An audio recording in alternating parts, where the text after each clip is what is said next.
Are traditional texts relevant in the 21st century? I think it's a question that I've been thinking about for many years myself, and actually a lot of my answers I learned from Esther. And so let's explore the question a little bit first. How is the 21st century different from the 20th century or the century before that? I think number one, we could talk about two obstacles that are related to the ones that Esther brought. The first one is cultural. Has to do with living in an age of screen time and distractions. And I understand that this was a topic that you discussed last night and you've solved that, so I don't have to talk about that anymore. But it's more than that. It goes deeper. I think it's an age of different sense of authority. If I think of my father's relationship with his father compared with my children's relationship with me. So kids nowadays are thinking for themselves. They're individualistic, and it comes with a lot of positive. But it also means they're questioning, they're skeptical, they're cynical, and because the whole world is open to them, and they can go and explore without having to travel anywhere, cultures and languages and religions of everybody by the touch of a button, then they're wondering, well, where's my place? Where do I want to be? I can choose for myself. And that kind of leads to them to be kind of ungrounded. And so that's problem number one, is the cultural problem. The second one is really more intellectual, religious, which is the 21st century and already beginning before that in the 20th century has brought up a lot of questions regarding biblical studies, textual criticism. Is the text of the Bible that we have authentic? Who wrote the Bible? Did the stories really happen or not? And all of these questions people hear about one way or another enter into their minds, and then maybe it's because of them, or maybe because because of the first things we were talking about in laziness, people can lose interest in these texts. How could this text be relevant to me that was written 2,000 or 3,000 years ago in a faraway land? So these are tremendous challenges. But I believe that God is always makadim refuah lamakah. Whenever God is going to send a plague, He first sends the solution. And I believe that part of these very problems is, in fact, their solution. We can actually recruit both modern scholarship of the Bible and other texts, as well as that sense of cynicism that we find, and bring those over to the other side and use them as tools, as teaching tools and as learning tools ourselves. How so? Well, what you find over and over again is that people who don't have it grounded and are searching and have the whole world open to them, and that sounds like it's great, it's a lot of freedom. But it also means that they keep searching and often don't find a place that they can call home. And at some point they realize that, and if we're there to catch them, then they will come home. And so I think nowadays, maybe even more than ever, people are searching for meaning, for religious meaning, for community, for antiquity, for authenticity, to ground their lives. If we can show that to them, then it works. We've seen it work. And regarding the second issue of modern scholarship, it's true, modern scholarship brings up a lot of questions, but it also provides many, many answers. Just in today's New York Times on the cover, came out too recently to get on my handout.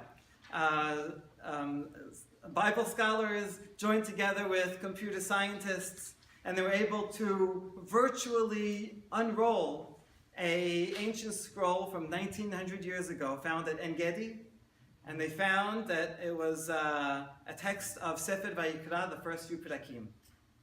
And what's so amazing about this find, besides the fact that he sat there for 70 years until someone was able to unroll it, and virtually unroll it, is that when they did decipher the text, they found that the text matches exactly, word for word, letter for letter, with our own Masoretic text that we have printed in our Chumashim. This is a surprise to scholars, perhaps not a surprise to people who read the Torah from an ancient scroll every Shabbat. But here's one example of the very techniques that brought the questions can also bring the answers. And when they do, it brings a renewed inspiration about them. So I'd like to share with you tonight just a handful of examples. I guess some of my favorite examples, things that have inspired me over the years. And then during the questions and answers, I'd love to hear your reactions to them. Pieces of archaeology, things that we're able to dig up out of the ground. And in a way, being in the 21st century and having all the finds that archaeologists have made over the past 100 or so years gives us a renewed access to the ancient world that sages 200 and 500 years ago didn't have.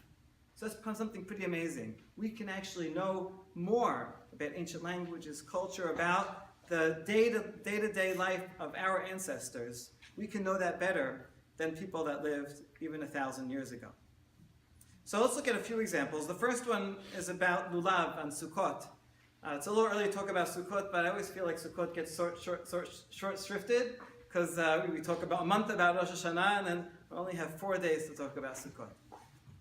So let's look at this famous Mishnah. It says, Rabbi Ishmael says, Shelosha hadasim shete adavot lulav echad ve'etrog echad. We all know this. We come to synagogue and we all are carrying 3 hadasim, 2 adavot, 1 lulav, 1 etrog. But in the Mishnah, there's a differing opinion. Rabbi Akiva says, just as there's 1 lulav and 1 etrog, so you should only need 1 hadas and 1 adava. That is not the halacha today, but that is one of the opinions recorded in the Mishnah. Archaeologists some years ago found coins in Israel that were minted by Bar Kokhba around the year 132 because he started a rebellion against the Romans, and so he has his government and he starts minting coins. And on the coins he put pictures, and you can see on the left side, can anybody tell what that is? You see the pillars? So that's the Bet HaMikdash with the Aron in the middle. And on the right side, that's a lulav. A little lower on the left is an etrog, and this is a lulav holder. Like we have those wicker holders. They had a very big holder, and sticking out of the top, as you can see very clearly, there's 1 lulav, and how many hadasim and how many adavot? 1 and 1. And this is no coincidence, because Bar Kokhba's teacher and mentor was none other than Rabbi Akiva. And so here, we can bring the Mishnah to life. My kids have learned this Mishnah in school, but how fantastic is it to read this Mishnah and then show them something that we found in the ground, a picture of Rabbi Akiva's own very lulav. That's one example. There's also, you can see the writing here is ancient Hebrew writing, and it's a lot of fun to do a whole lesson about that and how the Hebrew language developed. I won't get into that now. But on the lower picture, another Bar Kokhba coin. The words, by the way, say Shana Aleph and Shana Bet Licherut Yisrael, the first year of Israel's freedom, the second year of the freedom of Yerushalayim. There was no third year, unfortunately, because he lost. And it says the word Shimon. On the other side, it says the word Shimon, his own name. And so on the bottom, as you can see on the left, are trumpets, chatzotzrot, and on the right is a kinor, a lyre, a harp. And so when we're reading Tehillim and we mention all these musical instruments and we wonder, what are these musical instruments? We have no photographs, but we have here an actual depiction from the time shortly after the Bet HaMikdash, when these were minted. So those are a couple of examples from Mishnaic times. But there's also examples that are even older, from biblical times. The top is a drawing in a cave, in a tomb of a pharaoh from 4,000 years ago. It's absolutely amazing that we have this, and we can see it so clearly. And as you can see, on the upper right, there are Egyptians. You can tell them apart from the Semitic people. The Egyptians are wearing white skirts, no tops. and have a goatee, a small goatee, whereas the Semitic people are wearing a full robe and have full goatees, and also wearing sandals. And this is a depiction of Semitic peoples, maybe among them some Bnei Israel, Yaakov and his sons, going down to Egypt. Perhaps because there's a famine, whatever other reason. Okay, so this is a story we read right from Shemot, and here we have a picture of it. And if you look on the bottom panel, you'll see that these Semitic people are carrying some things with them. You see the donkey? What does it look like the donkey is carrying? Can anybody tell what that is? It is a spear, not a Sefer Torah, but a bellows, right? It blows air. Everybody, I'm sure, has one in their house still. Now, why would they be carrying bellows? What do you need a bellows for? Make the fire stronger. Both of them is two. There's one upright and one on the side. They're carrying two bellows. You need a bellows to make a fire, not just any fire, not for cooking, you burn your food, but for making a very hot fire for melting metal to make weapons. And the other person, and you see a bow and arrow, and the other person is carrying a harp. He's playing a harp. Now this is very interesting because in the beginning of Shemot, when we're reading about the early ancestors of humankind, we read about a person named Yuval, who was the father of all those who played instruments. And Sila also gave birth to another person named Tubal Cain, who was the first metallurgist, the first to melt metals and make weapons. Who also, there was a woman also named Naamah, and she's probably singing along to those instruments. And this is absolutely amazing, right? You get the chills from this? That we have a pasuk here that talks about these early people who are living in around the land of Israel, who are the inventors of melting metal, making weapons, and musical instruments. And then we have a picture from that time of people actually carrying these things from Israel down to Egypt. Okay, so if this does not at least give you some inkling, some inspiration that the Bible, the Tanakh, holds keys to very ancient, authentic traditions, right, then I don't know what else could convince someone.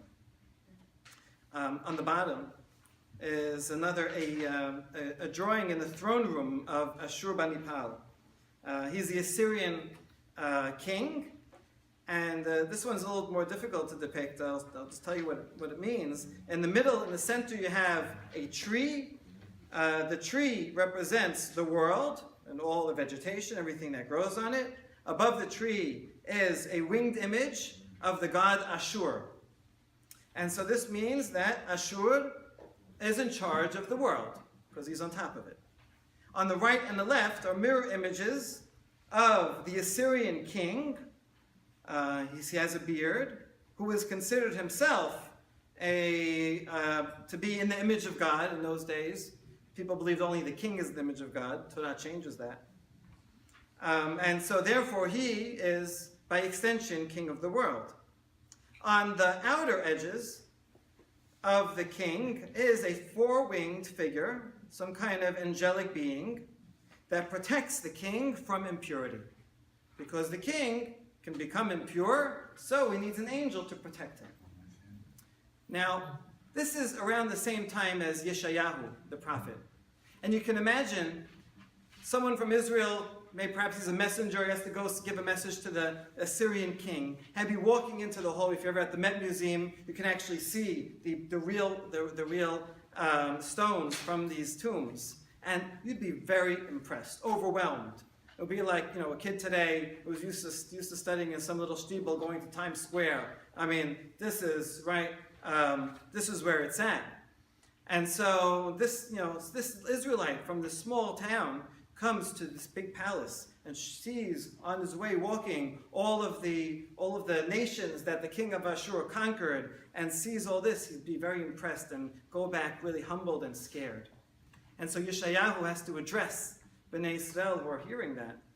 And Yeshayahu says, who's on the throne? It's HaKadosh Baruch Hu. His presence fills all of the universe, not the king of Ashur. And he also describes angelic beings with wings. But in his descriptions, the angelic beings with wings come and purify, not God, but himself, the prophet. And so, in his understanding, God is kadosh by definition and can never become impurified. Rather, it is us who need to aspire to be on that level ourselves, because all men are created in God's image. So those are a couple of examples from archaeology. And now move to yet another example. This is from a text that we read every day, 3 times a day. Known as Ashrei, but it really starts Tehillah David. It's an acrostic, an alphabetic acrostic. It goes from Aleph to Taf. So it's very good, very easy to remember, encompasses everything, all praise.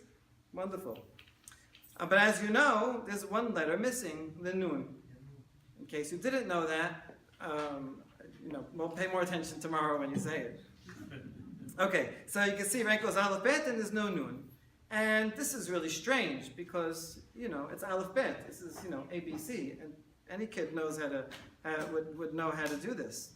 And so scholars, in their infinite wisdom, said, well, there must be something missing. Some scribe along the way was copying, and this happens, human error, right? I challenge you to copy 1 chapter of Tanakh and not make any mistakes. And so he was copying, and he got to Mem, he wrote it down, and then, he got distracted, he fell asleep, and he missed the Nun, and he picked up on Samech. And that's why it's gone, it's missing. But luckily, scholars are very brilliant, and they know about all these other ancient texts, and they look up on top, is a Dead Sea Scroll. It's very ancient, right? 2,000, 2,100 years old. And in this scroll, well, if you want to try to read along with me, on the second line from the top, all the way on the left. Right before that, on the top line, you could see actually in the middle, Malchut Techa, Malchut Kol Olamim, Mem Shaltecha Bechol Dor Vador. How cool is that we can read a 2,000-year-old text like it's written now? When President Obama went to visit Israel, Bibi Netanyahu gave him a tour of the Israel Museum, and where you have the Dead Sea Scroll, that great Isaiah scroll, all around in the middle. And Bibi started reading to him, and Obama was very impressed. That's pretty amazing that you can still read this text. Of course, as some of us know, that Isaiah text is now a replica, not the original. Okay, but anyway, it's a good replica. Okay, so there it goes. There's the Mem Pasuk, Malchut Techa. And then at the end of the next one, it says, Ne'eman Elokim Vidvarav V'chasid B'chol Ma'asav. And we say, wow, look at that. Here it is, the missing Nun Pasuk. And in fact, if you look at the Greek translation of Septuagint, there's a Pasuk that's almost the exact translation of this. And so here you go. Here now we have the original. So you can all mark up your Sidurim and Tanachim, right? And just insert this new Pasuk, because now we have it. We've corrected the original. Well, okay, I suppose it's possible, but we have to think a little more. Let's use the same critical apparatus that scholars use and think of perhaps a different argument and say, how likely really is it that a scribe would miss this?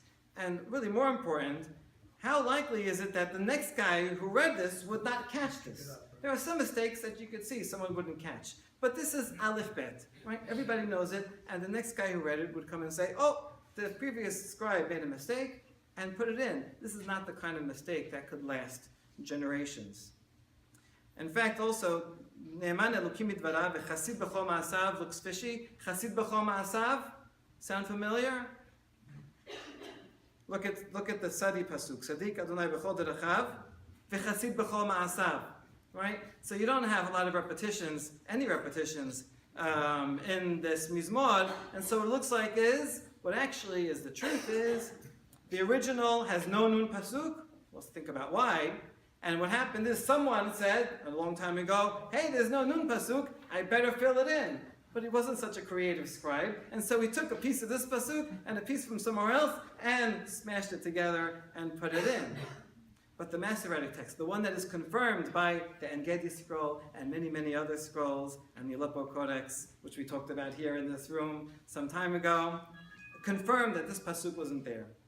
And this pasuk not being there gives us an opportunity, prompts us to ask why. And, well, I can't get into it very much now, but just a hint at the answer. The Midrash that some of you might know, that the Nun is missing because it's about the falling of Israel, right? Nafal Yisrael lo tosifkum is not a Peshat answer, because there's lots of Nun Pesukim that are positive, and that we have other Aleph to Taf acrostics that do have a Nun. So I'm not going to talk about that Midrash. But on a basic level, I think what you can see is, if we analyze this Mizmor, if we had time we could do it in further depth, it has many parts, has a refrain. The word beracha, blessing God, comes in the beginning, exact middle and end. And between those refrains are two parts. One talking about God's greatness, gadol, mehulal, gebura, niflaot, noraot. And again ending with gedula. And then God's goodness. Tov, Sadiq, Chanun, Rachum, Tov, Rahman. And so, because we have this dialectic, on the one hand, God is infinite and transcendent and great, but then at the same time, He takes care of everybody and every little thing that's in the world. And so that's why we have two sections. Then we have a refrain, and then we repeat those two sections, and we talk about God being king.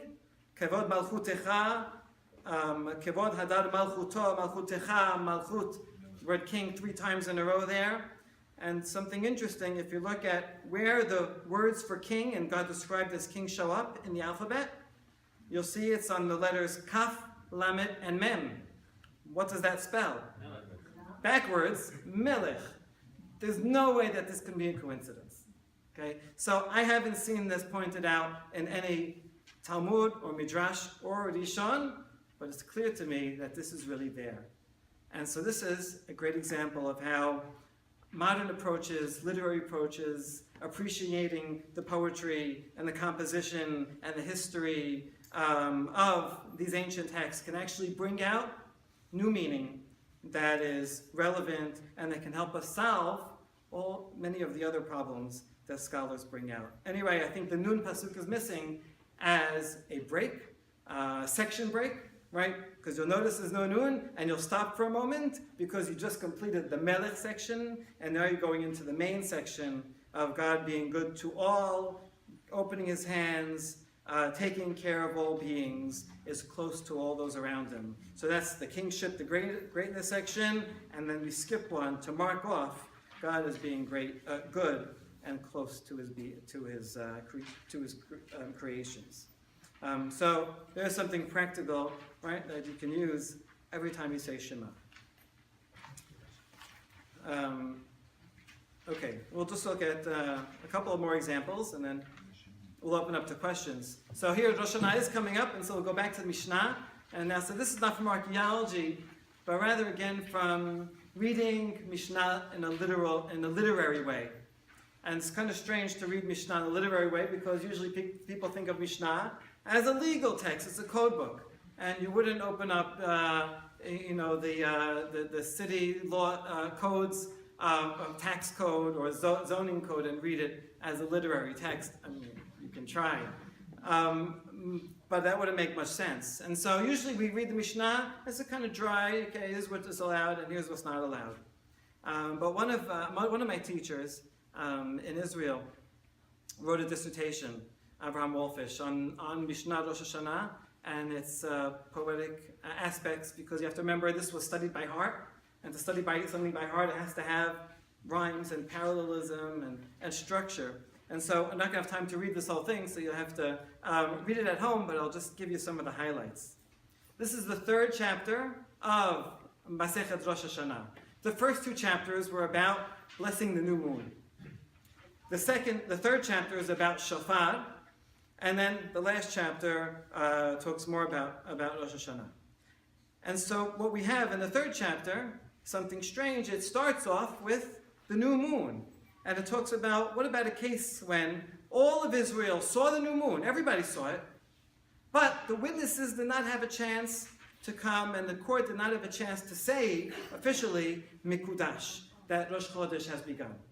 And the law is, it's no good, right? The court has to say it, even though everybody looked up to the sky and saw the new moon. And then abruptly, it goes on to talk about shofar. And everybody asks this question, why is this Mishnah here when it really should be part of the previous chapter? Okay, hold that in mind.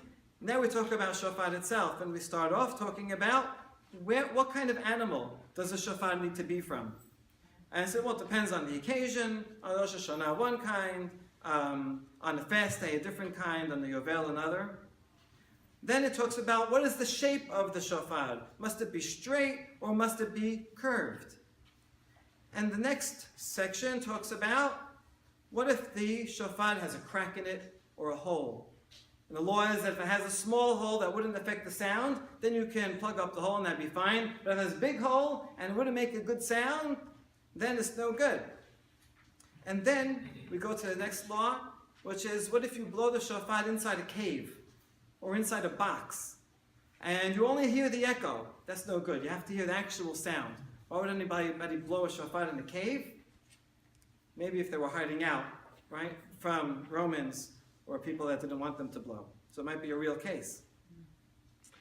And finally it says, if someone was blowing shofar and you happen to be walking outside, but you weren't in the synagogue, and you're just walking by and you didn't have in mind to fulfill your obligation, that's no good. You have to hear it and you have to have kavanat halev. You have to have intention to fulfill the mitzvah. And then the last Mishnah, you still with me, talks about Moshe in the war with Amalek. He would raise his hands and everybody would win, lower his hands and Bnei Israel would lose. And the Mishnah says, what kind of magic thing is this? Are Moshe's hands actually making the war, causing them to lose the war? And it says, no, rather when he raises his hands, all the people there look up and see his hands and they feel inspired and they look up to their Father in heaven and they win the war. Okay, that's the end of the Mishnah. So what holds us all together? I think this is a beautiful idea when we look at it carefully. The section about shofar starts from the outside and moves inward. It talks about the animal that the shofar comes from, the source of the animal, the source of the shofar. Then the shofar itself, on the outside, what shape can it be? And then talks about the cracks and the hole in it. And then it moves to the inside, the sound that the shofar makes. And it can't be the echo, it has to be the sound itself. And then the sound as it travels into our ears and into our minds and hearts. We have to have intention, first of all, to fulfill the mitzvah. And furthermore, the real goal of the shofar is to turn our hearts to our Father in heaven in prayer and forgiveness. And in this way, the closing of the Mishnah, looking up, right, at Moshe's hands and winning the war, is exactly parallel to the first Mishnah in the first two chapters. If you want to know when the new moon is, you look up to the heavens. And so looking up to the heavens is that connection between the first chapters and the second two chapters of Rosh Hashanah. This is absolutely amazing, right? My kids have read this Mishnah, I've learned this Mishnah, and if you don't take the time to notice this deeper message, right, goes right by you.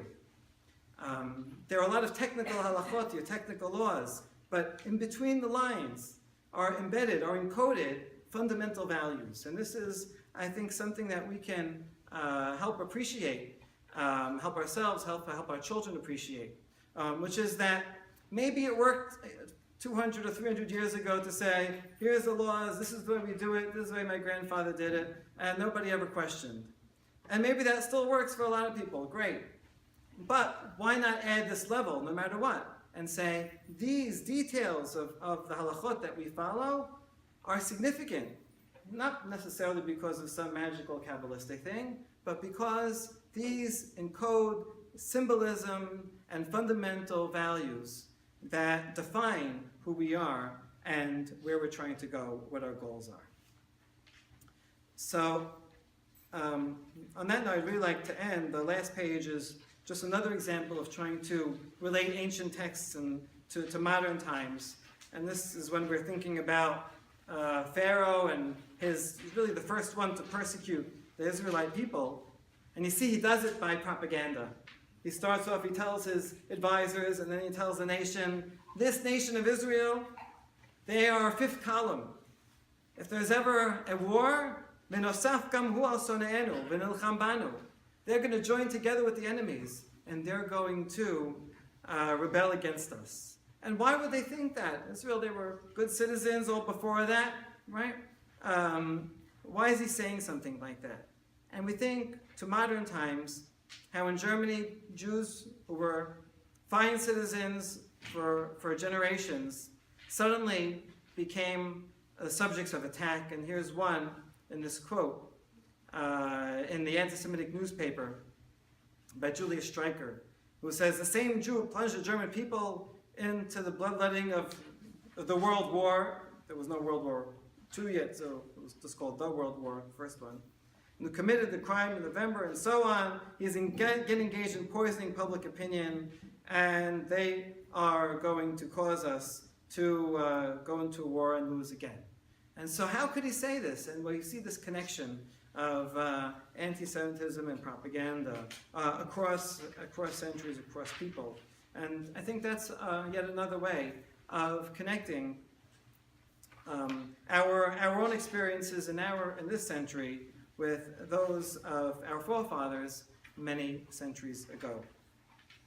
So I think these are just a few examples of many that we can cite and that we can bring that can serve as models for us as in our own studies and thinking, and in our teaching those of the next generation. Thank you.